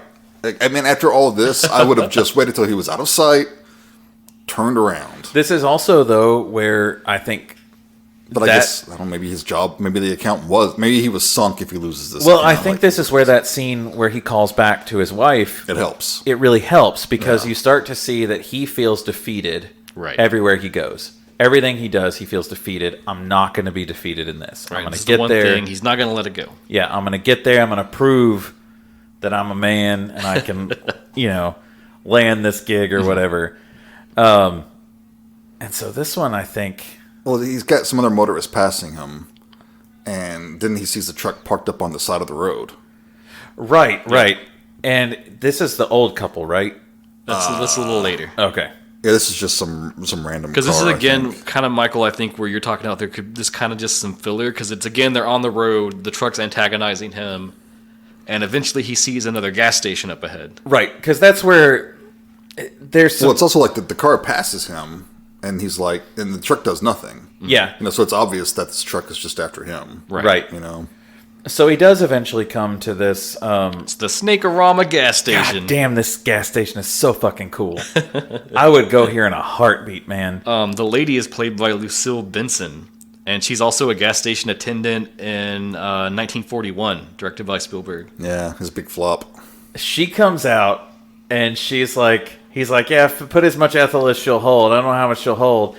And he's like, do you have a payphone? She's like, yeah, around the back. And he's like, weird place for a payphone. But she's like, check out my snakes while you're over there. Yeah. And she has like all these containers full of rattlesnakes. Like rattlesnakes, so like tarantulas are in there. Fun thing I wanted to point out here. This is very just specific for my concerns. When he pulls in, there's this red wagon in the background, and it's got this sign on it that says Dr. Stringfellow's Rejuvenator. Mm-hmm. That's the name of a night gallery segment, which was sort of the later horror spinoff of Twilight Zone. Mm-hmm. Yeah. Which I think Matheson did some Matheson wrote a lot of that, yeah. Mm-hmm. So that's a fun little toss in. It is. Well, this is where the trucker... Well, he decides he's going to go to the payphone. Right. And he asks her where it is, and she's like, oh, it's around the back. Right. He calls the police, right? Mm-hmm. Or he calls the operator. Yeah. And he tells the operator he wants to talk to the police. It's very awkward because he's like, I want to report a guy trying to kill me in his truck. Yeah, he doesn't know where he's at. And she's like, well, I'll connect you to the police then. Yeah. And so, as it's like right as he's about to get... Oh, and there's a funny little goof here, too, when he gets in the phone booth. Did you guys see it? No. What is it? You see a reflection of the crew. You see Spielberg in the funny. Reflection of the glass of the phone booth. Yeah. Whoops. And you see him look down at the script. And he looks, even from the reflection, you can just, he's so young looking. It's crazy. It's as he's about to talk to the police. Mm-hmm. Here comes Trucker. and barreling. just barreling. Yeah. And this time he's not slowing down. Like he is coming straight fucking for him, and it's such a well placed shot that it's like that Jaws sequence. Yeah. That where you know Oh, yeah. it's coming, and the way he frames it, like it's gonna run him over. And David gets out of the booth like right at the last second. And that was really Dennis Weaver too. Was it really? Yeah. Damn. Yeah, they had set up. They measured everything, and they knew how fast the trucker was going to be going, and they put like little flags off camera. And at the last flag, if Dennis Weaver didn't get out, the trucker was supposed to swerve and not actually hit him. That's dangerous as hell, but it's the 70s. Yeah, isn't it great? Yeah, I love it. I love it. Actually, I read that Weaver did a lot of his own like stunts for this, even some of the driving stuff. There was some of it they wouldn't let him do, but he actually did a lot of it. Well, I know Spielberg petitioned for him. Like, Yeah, because he liked him a lot in Touch of Evil. yeah, they wanted somebody else, and Spielberg was like, no. And apparently he said a phrase wrong in Touch of Evil he was kind of known for flubbing. That he said instead of "you have another think coming," he said "you have another thing coming." Yeah. Which I've always thought that was the dumbest fucking thing anyway. Another thing coming sounds better anyway. Which he says that in the diner scene when He he's does. assaulting the guy. Yeah, and it's apparently a kind of a throwback to where he did that. But the trucker, after he destroys the phone booth, swings around for another pass. And he's like on a rampage with this because he's just smashing the tanks with all the and the snakes. And the and poor stuff. lady's my snakes. But as it smashes, there's a rattler laying there now, and it like Lunges at David. He's got a fucking tarantula on his leg. It's chaotic, man. Yeah. Gets back in the car, takes off. And it kind of goes on again. Oh, and I should say, the Snakerama gas station, it's still a place too. It's now the Pepper Tree Market. But they don't have snakes, right? Probably not. This is the kind of place that I feel like the kids from House of a Thousand Corpses would have stopped at. Yeah, check it out. Like the Further roadside level, attractions. Was it a book they're writing, I think? Yeah. Doesn't matter. And nice matters. But yeah, so now the chase is continuing. And I think this is where he pulls off on an embankment right by some train tracks. Right. And this is what you're thinking of, Jason. this is where he stops, and you get a whole lot of inner monologue of him back and forth, basically just fucking losing it. And he decides he's just going to wait like an hour and just really give him the time. Like, there's no way he'll be around still. Right. Yeah. And he nods off as he's kind of mulling over things. And there's that jump scare with the train whistle. You think it's the truck. And see, here's where that same thing hits me, because like it's almost like the in between scenes. You almost get lost. You almost get them confused as to what happens in the in between scenes, because each one is a like a marker where we need to get to for the film's Right. progression. But David takes off again, sees the truck up there still just waiting for him. All that time, and he was just waiting, just out of sight. And now this is where the old people are, right? Yeah, he seeks help from an elderly couple that come out in the car. And they're also reused by Spielberg. They're an old couple used in Close Encounters of the Third Kind in 77. Interesting. Nice. Interesting. They take off because they think he's crazy or whatever. Well, I love it that he like starts to explain it, and she's just like, "No, you're scaring me." And he's like, "Please, I'll pay you. Drive me with you, and take me out of here." And this is finally starting to come towards the climax of the film. Yeah, I like the part, and this is what I was thinking of, like back at the diner. It's like, just go to the truck. Go to the truck, wait for the fucker. Wait, see who he is. And, man's pulled over again, and the truck's just parked up the road a bit. So he just starts walking toward it. He's like, I'm just going to go up there and face this person. But then the trucker just pulls off and drives up too far for him to reach. But stops. Yeah, and then stops again. It's like, there's no way he can catch up to him on foot. Well, I do like that. I think it's a fun scene where he's just toying with him. Yeah. But I think this is where David realizes, like, I'm fucked, man. Yeah. Well, also it shows too, like you can't reason with this guy. There is no de-escalating it now. There's no way out of it. And so this is where he starts to try to get away as best he can. He floors it.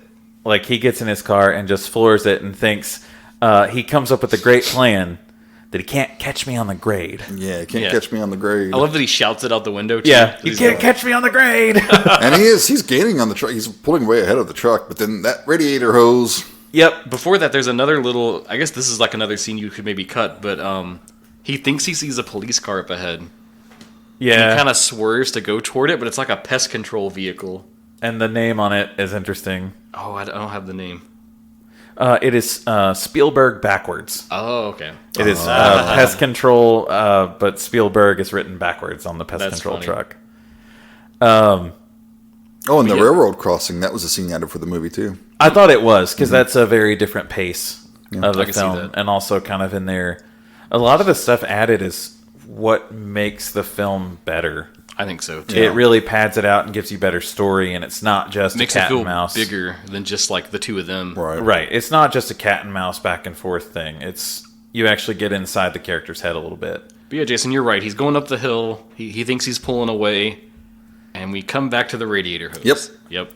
And he starts, he's not able to move, and he barely gets up to the top of he's slowing down, barely gets up to the top of the hill. Because they set up earlier, too, at one point when he's driving, where it's like he has to go faster than 60 most of the time to, like, outpace it. Yeah. Because one time he talks about, like, if I just leisurely drive, I'll forget and start going slow again. So now, like, he's been pushing it to, like, 90, almost 100, and you see it just start to drop slowly down. He's freaking out the entire time. And when he's, like, just cresting the hill, he's at, like, 10 miles per hour. There is a fun... it almost feels like a supernatural element, but I don't think it is, because if you look at the fact that how much this truck is souped up, and he's got like the train track as the front thing, as he's going up that hill, he's like, how is he going this fast? You shouldn't be able to go this fast. Yeah. And he's right. That truck should not be able to go that fast. And he up thinks to that himself, hill. he thinks to himself at some point that it's got some souped up engine or something. Isn't that in the Yeah. diner when he's kind of first, like, monologuing? Yeah, I think so. Which is interesting, because it does add this fun element of dread to the thing, because, like, yeah, you should not be able to do this. Why are you able to do this? Yeah. Which adds more to that fun characterization of the truck as the villain.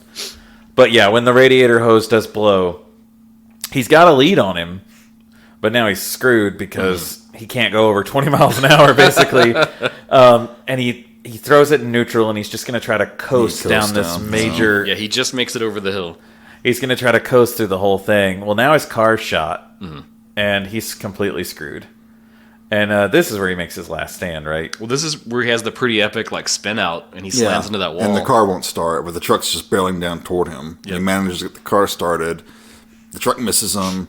He drives up a bit more, and then you realize that he's like on pretty close to a cliff. Well, there's like a dirt road that goes up, Yeah. and like up to a cliffside. Yeah, he takes that.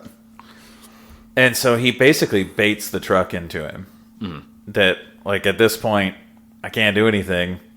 So he baits the truck and essentially dives out of the... Well, he uses his briefcase with all his like documents and stuff, which is a big His deal. important business Yeah. work. Right. He uses that, puts that on the gas pedal, and jumps out of the car. His car hits the truck. Flames go up because his car explodes. And you get like a cool shot from not the driver's POV, but kind of like over his shoulder, and like there's flames all over his windshield. And you think, because there's a point that we haven't mentioned, is that on the back of this truck, flammable is like written huge on the back of this tanker. So you think maybe that's going to blow up. Which is what the execs wanted, apparently. And Spielberg said no. Kind of my thought is like it's not like in commission right Yeah, now. it's so empty. It's perfectly empty. Yeah. This guy doesn't actually work for anybody. Right, He's just driving around this huge truck killing Right. people. The only thing I could think of is if you Mad Maxed it and like it was actually holding gasoline, and it was refueling the Just truck as it sprouts goes. flames now and again. Yeah, there's a guy on top playing guitar. Then the truck goes over the side, and there's this huge, big, epic crash. This is the money shot. on Yeah, this movie. they can only do this once. And they did a great job. It looks fantastic. And I'm glad that it didn't explode. Right, it shouldn't explode. I'm glad that Spielberg was like, no, I'm not gonna. Yeah, because he thought that we needed more payoff instead of just a big explosion. We we also- needed to see it slowly die. And it made it more dreadful to me because it's like it pans over all the wreckage, and you're almost thinking like, is this guy just gonna crawl out Yeah. of this? And he's still kicking. Right. And you see everything kind of slowly stop, like the wheels are still spinning, but then it stops, and you see, I think it's supposed to be oil dripping down onto the steering wheel. It looks like blood though. Is it blood or is it oil? Probably oil, I would say, if it's a TV movie, but who knows? What But I also, like, it's like the truck's dying. If it's oil, the truck is dying. That's what I wanted to say, what you just brought up, the wheels slowing down. It's like the truck is a creature. Yeah. And I've actually seen, let me see if I can find it here. In an interview once, Spielberg stated that when he made this movie, he thought of it almost like a Toho monster movie. Like if you took Godzilla, but you made it be a truck instead. Yeah. And it's just this It's Truckosaurus. entity that's on a rampage. Right. And he also, when the truck goes over the side, he puts in a little bit of an animal roar in there. Yeah. And it's the same one he used in Jaws when the shark gets killed. Oh, nice. I've always heard, like before I ever saw Duel for the first time, and then like I'd always heard of it as almost like the way it's shot was Spielberg's inspiration for how he would end up shooting Jaws. This movie informs see Jaws so much. Yeah, and that's one of the things that led me to it. Also, first reason I watched this was because Finn Gooley played it. Nice. Right. Nice. And he was like, if you haven't seen this, you need to see this. Well, And so- TBS played this back in the day, like all the time. So I saw it quite a few times. This is a big TBS movie. I just yeah. somehow never caught it. I don't know how. Yeah, that's weird. Well, it's There is a final scene we should talk about. So we see all this wreckage, and it goes back to David. And at first, he's like almost cheering with glee. He's Yeah. like, "Yeah, I got him!" Yeah. Got the thing. And then as it kind of fades on, he's just like exhausted, sitting at the side of the cliff, and he's throwing stones down in the canyon. And behind him, in the distance, we see that the sun is setting. Mm-hmm. And you just think about that moment, and like he's there, he's got no car, he's in the middle of nowhere. he's about to be in the fucking desert at night Yeah. with no car and nowhere. It could still very well be fucked. And that's God it, man. The damn it. credits kick Yeah, up. that's where and- it stops. Yeah, crazy. Well, yeah, Dustin, you said you messaged us yesterday, as you are wont to do, and just like give us a little teaser of what you felt about the movie. And you messaged us yesterday and was like, "So Duel ... And we were all like, "Oh shit." Dustin fucking hated it. I got to troll a little bit. Yeah. Thankfully that wasn't the case. But yeah, I think this was an interesting one to start with. Especially because if we're talking about these, this is like one of the front runners of when it really kicked up, like into being a bigger thing. If you pull up a top 10 list of Oh, yeah. made-for-TV movies, this is number 1 or number 2. It's up there. Kolchak, in some lists, does take over the number 1 spot. But so it's really kind of just Which depending is on... also Matheson, so, Yeah, it's all good. exactly. I have some other fun facts. Yes. we should hit on. So let's see.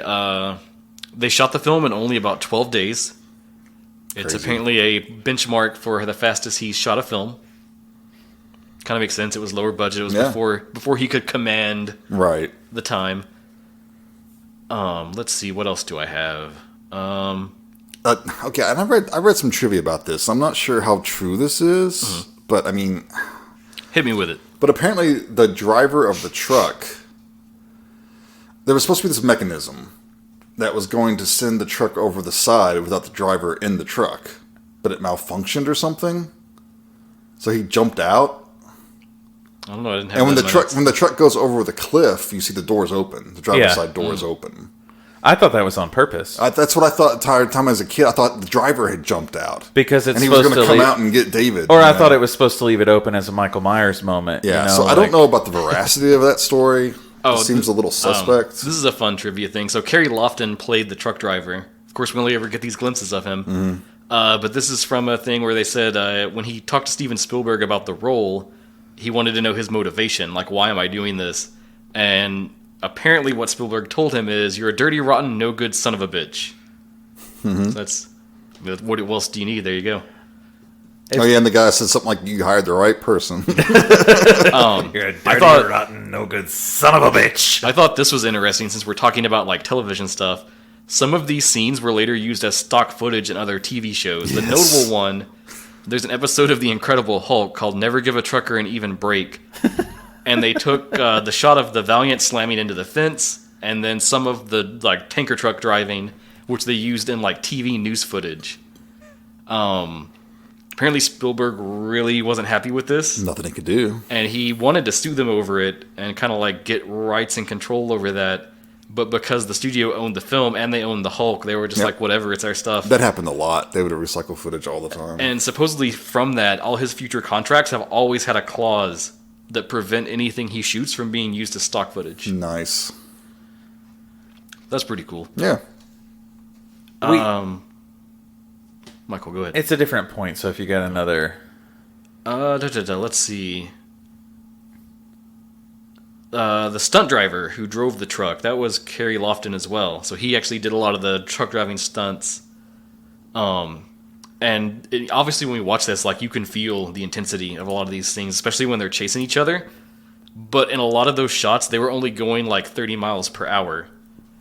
And so to get that feeling and that sensation, he used a specially made camera car from the 1968 Steve McQueen thriller Bullet. Nice. And it could lower the camera to only 6 inches off the ground. Yeah, it was like much faster. Gives you that feeling of speed and intensity. Mm-hmm. He also did a lot of filming the vehicles against a background of the cliffs, which combined with an upward angle perspective from the wheels made this optical illusion of speed far beyond what they were actually doing. Yeah. I think that actually is a perfect segue to what I was going to say, is that we talk a lot, like when we watch films that are like maybe only have like the director only has like 1 or 2 film credits or whatever, but you just see talent. Like the second you watch it, you're like, he went above and beyond for this thing. And it's just, you see these people see film so much differently. Like when they're watching, like, for Spielberg to look at this, yeah, it's a team of people, to figure this out. But just the thought that goes into that, to how are we going to make this believable? How are we going to sell this and make this look as good as possible? That's just something that you don't see from a lot of other directors. It's just, for some of them, it feels like, well, this is the best we can do, so this is what we got. And I think, too, like I said earlier, a lot of people compare made-for-TV movies to B films. And when you talk about that, it's always this idea like they're lesser. The camera work's lesser, the acting's lesser, all of that. And then you get to a film like this, and it just flips all of that and throws it out the window. It's theatrical quality, yeah. This is like, it's like watching, it's Spielberg. You know what he's going to do next. You've seen his whole career. And even the worst Spielberg movies are better than a lot of shit. Oh, yeah. So... Granted, I think Spielberg's made some choices later on in his career that's like, I don't know if I'd have done that. But yeah, not everything's been great. Everybody has their moments. Sure. But this is just, you see from Duel. You can't deny his talent. Yeah, you see like, oh shit, this dude's going to do some stuff. Yeah, and then he goes and does Jaws. Well, Sugarland Express came before that, which is criminally underseen. Sugarland Express is pretty good. I don't think I've seen that one. Yeah. I've got 2 more fun little facts. Okay. So the DJ that makes that call, the whole like Synth Bureau thing, that's actually an LA radio personality called Sweet Dick Whittington. God damn, that's a good name. He was apparently popular in the area. Okay. And they tapped him for that call, so that's interesting. How do you get that name? I feel like I know how you get that name. I guess when your first name is Dick, you just lean into that. So there's worse ones than Sweet Dick that you could be named, I guess. Here's the other one, and I wanted to talk about this because I think it's an interesting thing to think about in terms of narrative. Apparently, originally, when Matheson had to take this from short story and make it into a screenplay, he knew he needed to beef it up and add more to get that runtime. Because it is a short story. Mm-hmm. And his initial thought was he was going to have David's wife in the car with him, and it was like a thing they were doing together. And then she would kind of be his counterpoint, and a lot of the conversation and exposition would come from them talking to one another. Oh, I'm glad he didn't do that. And then as they were gearing up for it, kind of like later on, he decided it would really be better if it was this like isolated journey, just like the short story. And that was where they kind of worked out, well, we can have this internal monologue, and that can kind of fill in those silent spots. So what do you guys think about that? Do you think, would it work that way? No. No? I don't think so at all. And I think Matheson knew that it wouldn't work. Because part of it is the isolation, I think, is he has no one else to rely on. And this is like, the 70s, there are no cell phones. He is out in the desert. There's just the next stop that he ever comes to. That's his only safety or only thing he can hope to get to. Yeah. All of these stretches in between are just death at any turn. Man, that sounds like it should be a tagline for the film. Death at any turn. I think it's probably pretty obvious what we think about the film because we've gushed about it so much. But we must hold to tradition. So, Michael, what did you think of this? This is a 4-star for me. I won't like tease it or anything. Just straight out of the gate, 4-star for me. I think this is a quintessential one, it's a quintessential car movie. Oh yeah.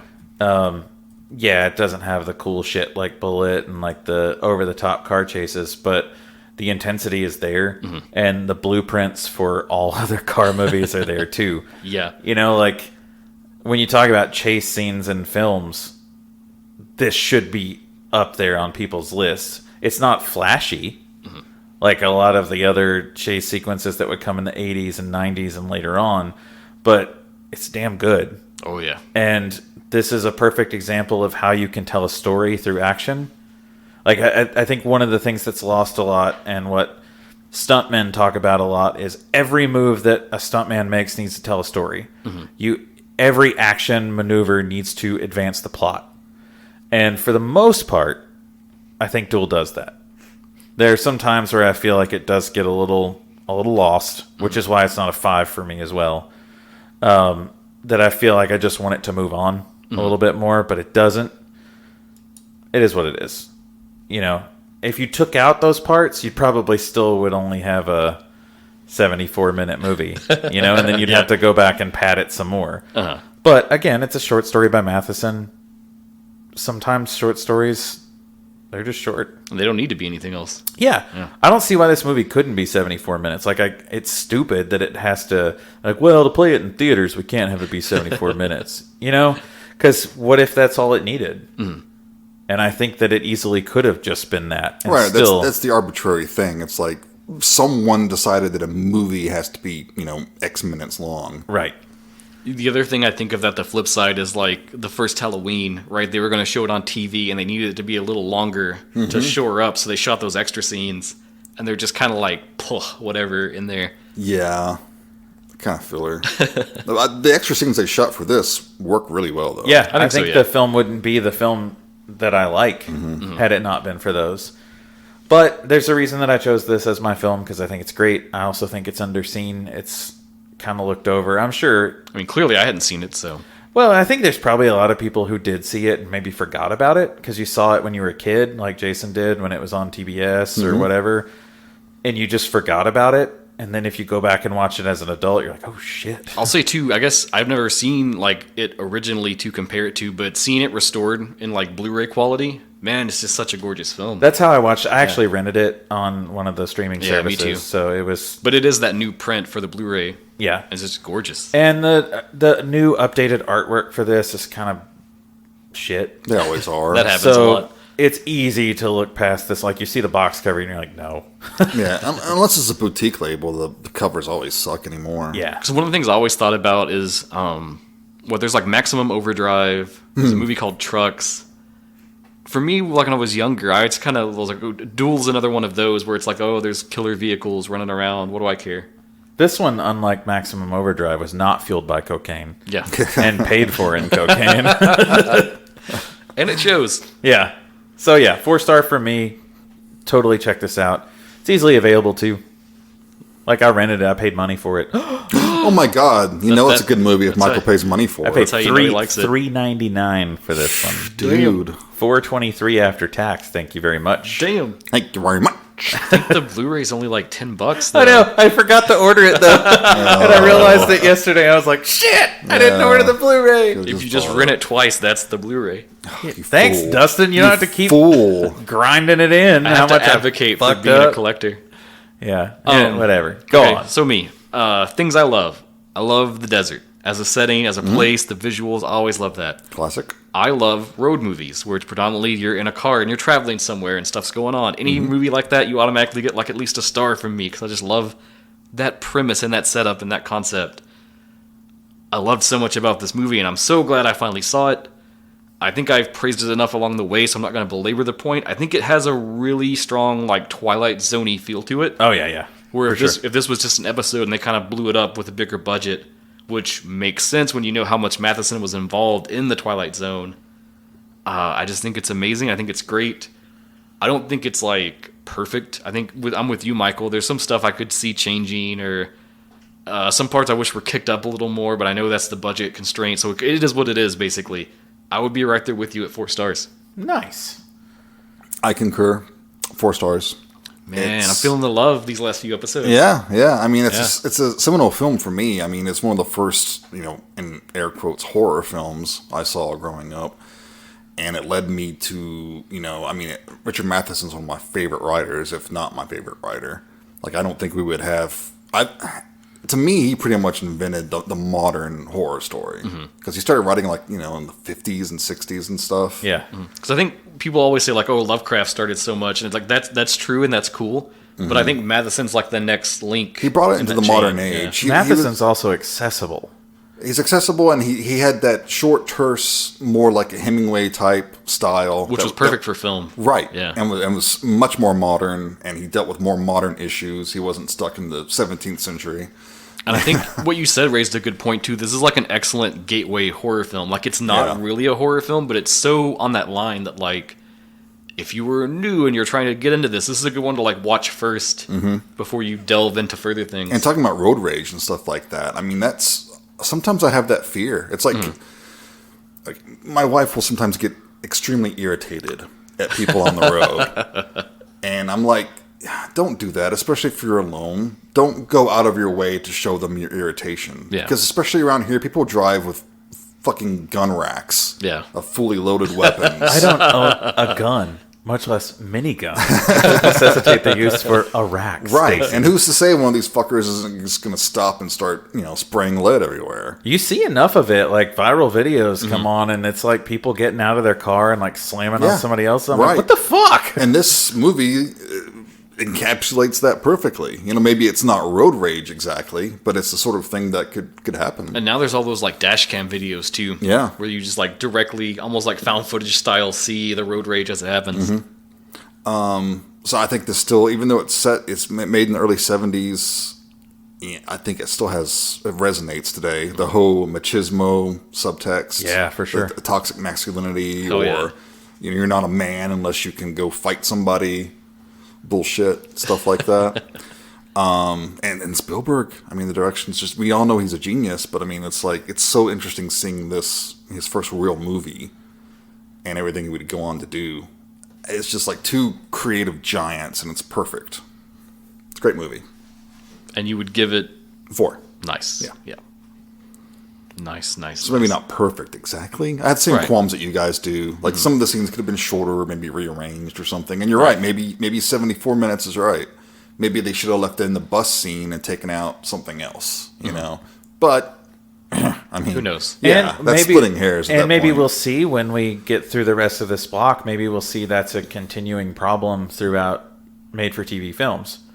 Is that they have these constraints on them. They have to be this and they have to be this in order to be a made-for-TV film. Maybe that's one of the things that hinders them. It makes me think almost of, and one day we will go back and talk about this more, but Pink films, they had all those stipulations. It has to be so much time. There has to be a sex scene every so many minutes. You have to do this, all these parameters you have to hit.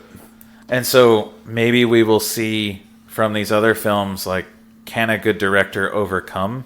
Well, I think that's the thing, is that when you have a good director, they can take these constraints and still kind of weave that into something magical. Right. And constraints breed creativity. Yes, absolutely. That's the problem with most modern Hollywood blockbusters. If they got all the money in the world and there's no creativity, you're not seeing anything new. It's the same old shit. You need somebody to say, you need a Roger Corman to be like... yeah, no, we don't have that in the budget. Yeah. Do something else. Figure it out, man. Yeah. Here's this poster, make a movie, please. Yeah. Yeah. Well, Michael, this is awesome. I'm glad you picked this film. I think you've Mm-hmm. set the bar high starting out on I was this real nervous. made-for-TV I movie was stuff. so nervous about this one, though. No, I thought Dustin would like this one. Easy sell for I me, find man. myself, everyone I pick, I'm like, is Dustin going to like it? You probably didn't know that I love Joyride so much, and that if you had known that, you'd be like, well, of course he's going to love Duel. Well, I was glad, though, that Joyride came out of this, because one thing I make my wife do all the time, the first time I met her, and the first Christmas we had together, we'd see a candy cane, and she would just go, candy cane. And so now, every Christmas I get excited because she's going to, at some point, go, candy cane. And it makes my day. It really does. I'm just saying, go back and give it a shot. I didn't dislike the movie. I just loved it my way. I was a little harsh on it. It's not terrible. She's not wrong in her impression of the dude. No, she's not. It's the way she does it. It just makes me happy. Hey, Candy cane. it's those little things. All right, Jason. So Michael has set this high mark. We're gonna have to try to hit. He has. He truly has. Luckily, you're up next, so I can see how you go. All right, we're going to go with a movie that I think needs a lot more love. It needs like a good Blu-ray release, which it does not have. It's not streaming anywhere. There's places you could go to get it. There's a horrible version on YouTube that looks like crap and is in 4:3. But You said there was a DVD, right? there is a DVD. There's a DVD on Amazon. Oh my It's god, like 17 DVD. bucks. Jeez. Yeah, I know. What's a DVD? It's like, inferior quality. But anyway, that's probably what we'll have to do. I'll probably buy that because this is another movie that I saw when I was probably too young to see it. And it left an impression on me. It really did. I think it's good to highlight stuff like this too. Yeah, right. Yeah. But it was made for HBO, 1985. It's called Fortress. It was made in Australia. Oh. So cool. this might be our first Australian film, maybe? Yeah, Nightingale hit kind of close, but not quite. Yeah, right. It's New Zealand. Yeah. I'd say New Zealand would be like, fuck you, we're not Australia. Basically, Geographically, the basic plot is after being kidnapped for ransom by 4 criminals, a school teacher and her students flee into a cave and build fortifications in anticipation of a decisive battle with their captors. interesting. I'm intrigued. Yeah. Kind of sounds like something we've never really touched before. That's cool. Yeah, I think so. Awesome. This has been a fun episode, guys. I'm happy to talk about this movie. Love it. And I hope, too, Dustin, as always, will put all of this in the show notes. So if you don't check those out, give it a second just to look through those. Like, he spends a lot of time on them, like, making notes and stuff. I'm not going to, like, pee on his leg or anything about it. But I don't know where that came from. That's a weird reference. I don't know. It's okay. It's fine. You mean like hump his leg? Just end the show, man. Just go on to your next part there. Check out Dustin's notes. There's a lot of really fun info in there that kind of leads you down some rabbit holes if you're just, Yes, because we can't cover everything. We would love to, but we're pretty good at like not going beyond 2 hours if we can help it. Yeah, you so. guys don't want to listen to us longer than that, I'm sure. Yeah. And another thing I hope you get out of this is if you're not an avid reader, check out some Matheson. Read some Matheson. Yeah, I don't know if there's any of his stuff like up online free somewhere, but I'll look, and if I can find anything, I think toss it there on is. I think the Gutenberg Project has some of that. Cool. So we can find some of that. It's great, short, digestible things. So if you're not a big reader, I still think you'd love Matheson. Oh, yeah. Very digestible. And if you're a Stephen King fan, you will love Matheson because King would not exist without Matheson. Mm-hmm. So I really hope that kind of maybe leads you down this road. So again, Dustin will drop those show notes. Check them out. Great information in there. A lot of fun stuff. Yeah. As always, guys, continue to write us. Makes our day when we get a comment come in on the Insta or the Twitters. Yeah, let us know what TV movies you love. Yes. Yeah, we don't, because, it doesn't always have to be like a listener suggestion. Just pipe in with one that you love. Mm-hmm. And because we usually chat back with you. So Oh, yeah. we'll have a good conversation. Mm-hmm. So, as always, guys, thank you so much for listening. And until next time, you've been listening to Genre Exposure. Bye, everyone. Take care.